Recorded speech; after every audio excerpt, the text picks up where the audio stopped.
சேதி கேட்டுக்கம்மா செங்கமல்ல பாட்டி உனக்கு சின்ன பட்டணம் காட்டி நான் சினிமாவில் சேர்க்க போறேன்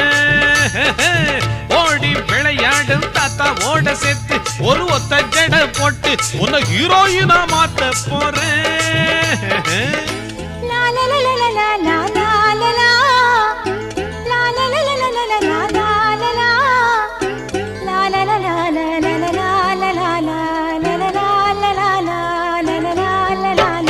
வயசுக்கு மீறித்தான் நினப்பு வந்தது அந்த நினப்பு தான் பல பேரு குழப்ப கெடுத்தது அடி கிழவி உன் கிழவன நீ விரட்டி புடிச்சு கட்டி கடி பள்ளிக்கூடம் போகாமலே நாங்க பாடம் படிக்காமலே பாசான கூட்டமுங்க அண்ணனுக்கு பூமாலை போட்டு விடுங்க